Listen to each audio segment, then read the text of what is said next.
یقین کامل کے میرے تمام دوستوں، بہنوں اور بھائیوں کو میری طرف سے السلام علیکم۔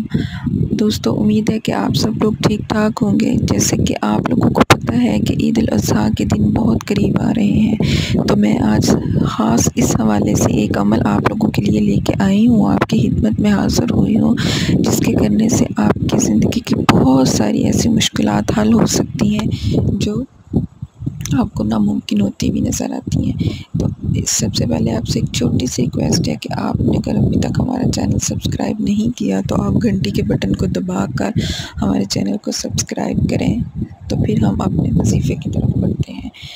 آپ نے کرنا کیا ہے کہ عید الاضحیٰ کے دن ظہر کی نماز کے بعد نے 12 رکعت نماز نفل پڑھنے ہیں، ٹھیک ہے؟ 12 رکعت نماز نفل پڑھنے ہیں، نماز 2 رکعت کر کے پڑھنی ہے۔ اس بات کو سمجھ لیں اچھی طرح سے۔ 12 رکعت نماز نفل 2 رکعت کر کے اس طرح سے پڑھنے ہیں کہ ہر رکعت میں سورۃ فاتحہ کے بعد 1 مرتبہ آیت الکرسی اور 11 مرتبہ سورۃ اخلاص، پھر 11 مرتبہ سورۃ فلق اور 11 مرتبہ سورۃ ناس پڑھنی ہے۔ میں اس کو پھر دوبارہ سے ریپیٹ کر دیتی ہوں کہ آپ نے 12 رکعت نماز نفل پڑھنے ہیں اس طرح سے کہ ہر آیت میں سورۃ فاتحہ کے بعد آیت الکرسی 1 دفعہ، سورۃ اخلاص 11 دفعہ، سورۃ فلق 11 دفعہ، سورۃ ناس 11 دفعہ۔ اس کو سمجھ لیں، میں اس لیے بار بار کہہ رہی ہوں کہ یہ عمل تو سال میں 1 دفعہ آتا ہے، لیکن اس کے جو کمالات ہیں وہ اگر آپ کی نسلوں میں جادو ہے، جنات کے اثرات ہیں، نظر بد ہے یا کوئی لا علاج بیماری جو دکھ کی تکلیف کی شکل اختیار کر چکی ہے، تو آپ یہ عمل کریں گے تو انشاءاللہ تعالی اللہ کے فضل سے آپ کی یہ بیماری دور ہو جائے گی۔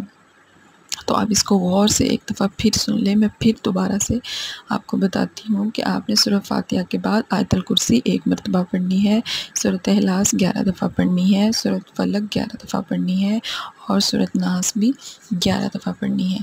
قل اعوذ برب الفلق من شر ما خلق ومن شر غاسق اذا وقب ومن شر النفاثات في العقد ومن شر حاسد اذا حسد۔ آپ اس صورت میں 4 دفعہ شر کا لفظ آیا ہے، پھر گن لیں ایک دفعہ، اس کو پھر گن لیں کہ اس صورت میں 4 دفعہ شر کا لفظ آیا ہے۔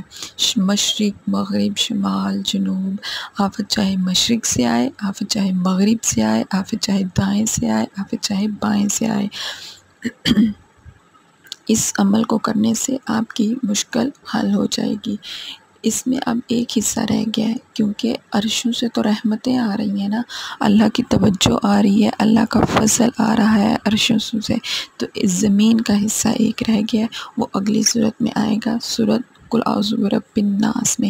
اس میں صرف 1 دفعہ شر آیا ہے، قل اعوذ برب الناس ملک الناس الہ الناس من شر الوسواس الخناس الذی یوسوس فی صدور الناس من الجنۃ والناس۔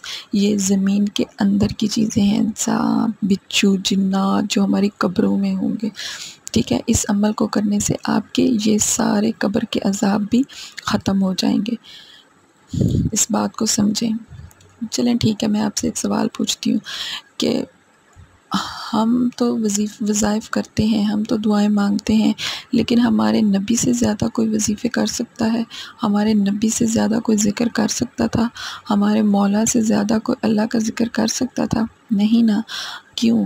آج جب حضور پاک صلی اللہ علیہ وآلہ وسلم پر جادو ہوا تھا تو یہ 2 صورتیں ہی کیوں نازل ہوئی تھیں؟ یہ اسپیشل 2 صورتیں نازل ہوئی تھیں کیونکہ خلق الناس کا خاص علاج ہے یہ۔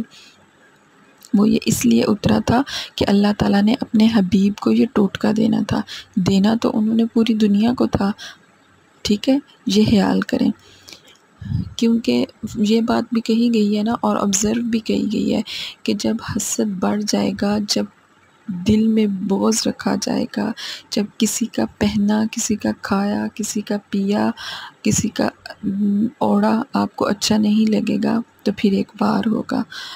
وہ وار کسی کو نہیں پتا کہ کیسے ہوگا، نہ کرنے والے کا پتہ ہوگا اور نہ جس پر ہوگا اس کا پتہ ہوگا۔ وہ حسد ہوگا جو تقریباً ساری دنیا ہی آج کل کرتی ہے ایک دوسرے سے، نہ کیے کا پتہ ہوتا ہے اور نہ جس پہ ہوا ہوتا ہے اس کا پتہ ہوتا ہے، اور وہ وار کیا ہوگا غبار جادو ہوگا، جنات کا بھی ہو سکتا ہے۔